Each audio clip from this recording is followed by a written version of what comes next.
Привет, друзья! Сегодня я расскажу, как просто и относительно быстро покрасить сайлент-хильных эльфов. Кто-то может сказать, что эльфы должны быть чистыми и аккуратными, но с бэковой точки зрения призрачные стражи — это по сути киберзомби с топорами, так что мы просто сделаем акцент на этом аспекте. Итак, модели грунтуются в красно-коричневый, после чего черным немного затеняем обращенные вниз поверхности. Надуваем бежевый, оставляя немного красно-коричневого в тенях.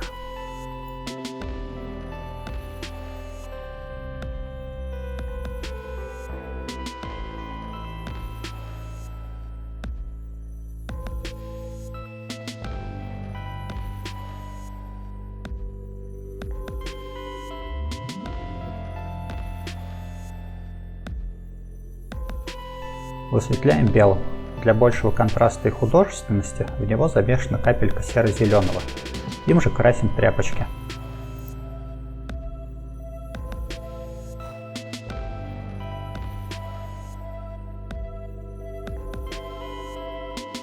Закрашиваем топоры и щиты в черный.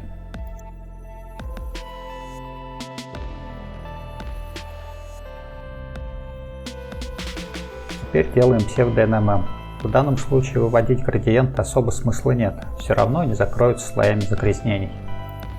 Просто нашкряпаем широкие полоски сначала смесью черного и серо-голубого, потом чуть поуже чистым серо-голубым, затем еще уже смесью серо-голубого и белого, и наконец совсем тонкий чистым белым.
Также чисто белым подводим грани и закрашиваем лезвие топора.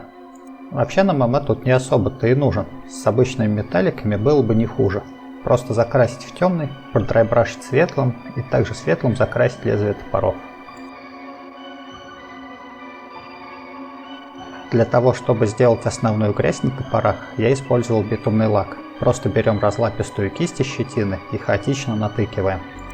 Он дает интересный мерзкий цвет, похожий на давно засохшую кровь, но есть одна проблема – он очень сильно блестит, так что после него модель придется покрывать матовым лаком.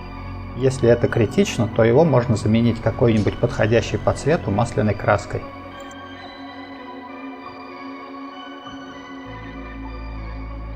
Кусочком поролона и темной красновато-коричневой краской делаем сколы. Набираем на поролон немного краски, убираем лишнее в салфетку и нежно тыркаем в модель. Помните, что сколы в основном образуются на внешних частях, которые больше трутся об окружающие предметы. Однако не зацикливайтесь на этом слишком сильно. Если художественный замысел требует их наличия на внутренних частях, смело ставьте их там.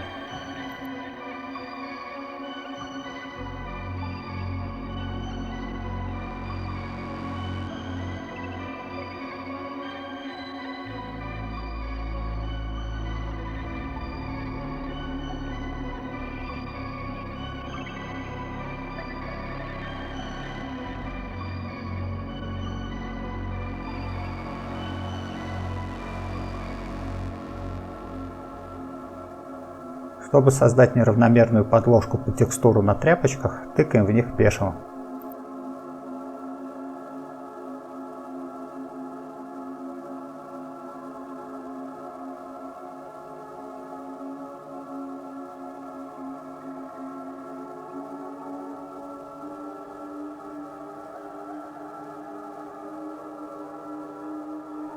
Теперь самый ответственный этап. Берем красновато-коричневую масляную краску и две кисточки. Одной расставляем точки на стыках пластин, под выступами и на крупных сколах, которые мы сделали на предыдущем этапе. Второй, чистой кисточкой, движениями сверху вниз растушевываем эти точки. Так мы получаем сразу два эффекта: неравномерно затонированную поверхность и эффект потеков. Обратите внимание на следующие моменты. Во-первых, краска должна быть разведена совсем не сильно. Если у вас не особо старый тюбик, то с большой вероятностью разбавлять ее совсем не придется. Во-вторых, за один проход лучше работать с какой-то одной частью модели. То есть не расставлять масляные точки на всей модели сразу, а расставить, скажем, на ноге, растушевать, потом на второй ноге и так далее. И в-третьих, масло удобно тем, что любой не получившийся мазок можно практически без последствий убрать ватной палочкой, смоченной в айспирите.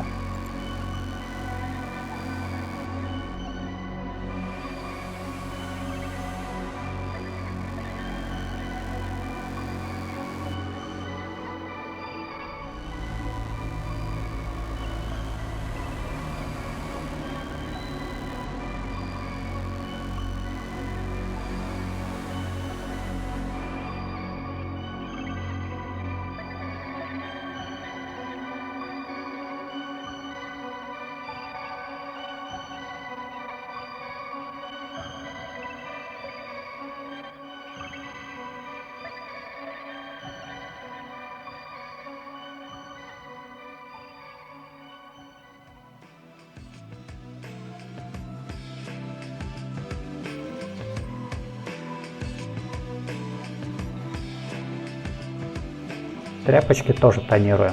Для этого на стык тряпочки и пластины наносим масло и растушевываем вниз чистой кисточкой.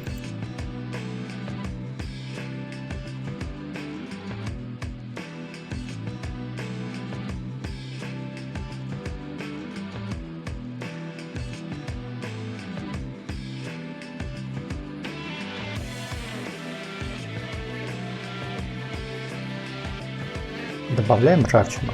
Я использовал Striking Grime для красных корабельных корпусов, но можно без проблем заменить разведенной масляной краской. Или даже матовым акрилом, но тогда, если вдруг мазнули куда-то не туда, убрать будет сложнее. Наносим ее в стыки, впадины и всевозможные углубления, а также на рельеф на топорах и щитах. Излишки тоже можно растушевать чистой кистью.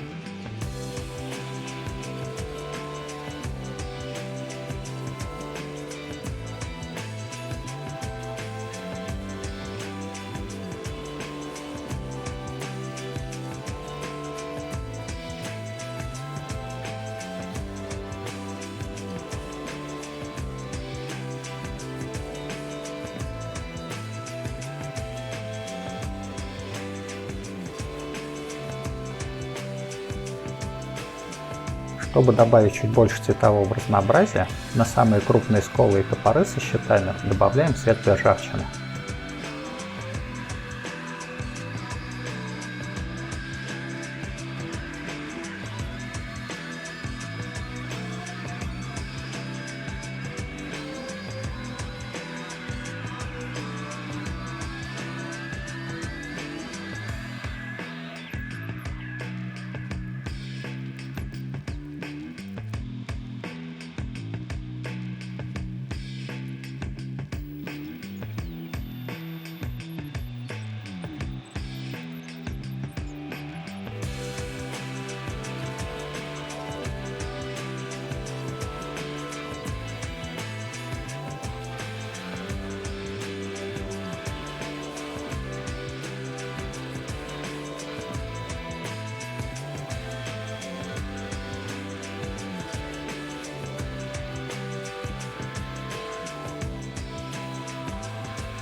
Смачиваем ватную палочку White Spirit и убираем лак с лезвий топоров.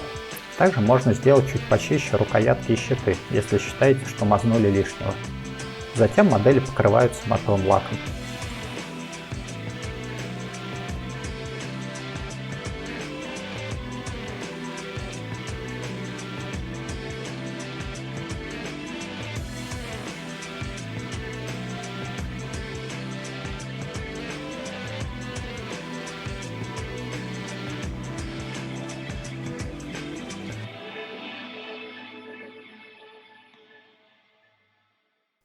Проливаем стыки брони и гофрума сочленения жидко разведенной масляной краской. Излишки, как обычно, убираем ватной палочкой.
Восстанавливаем блики на выступающих камушках на топорах и щитах и подводим грани.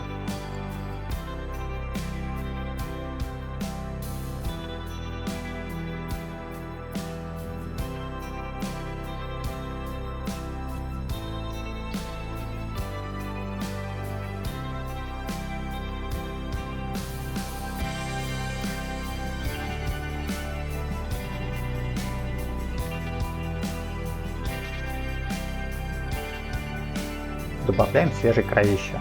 Замешиваем в томиевский красный прозрачный лак капельку черного, и дальше есть два варианта, как можно его нанести.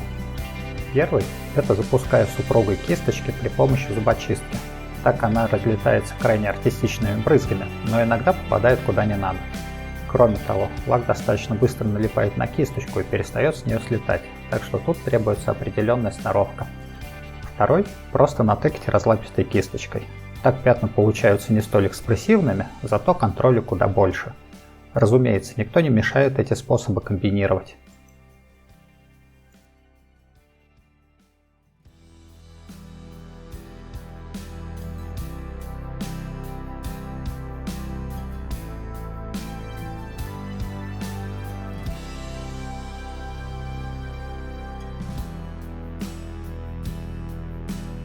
Надуваем светяшки. Сначала темно-красным задуваем камень, захватывая область вокруг него, затем красим его в белый и, наконец, задуваем его ярко-красным.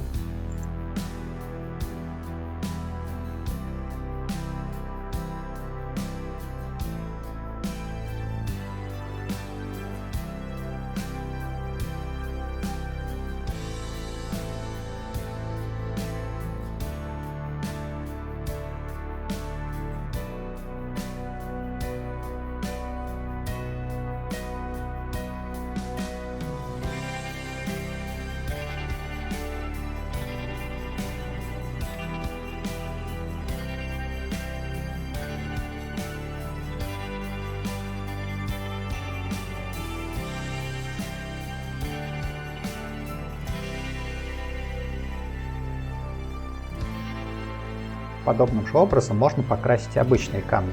Закрашиваем темно-красным, ставим две белые точки, верхняя так и останется белым бликом, а нижнюю закрашиваем ярко-красным.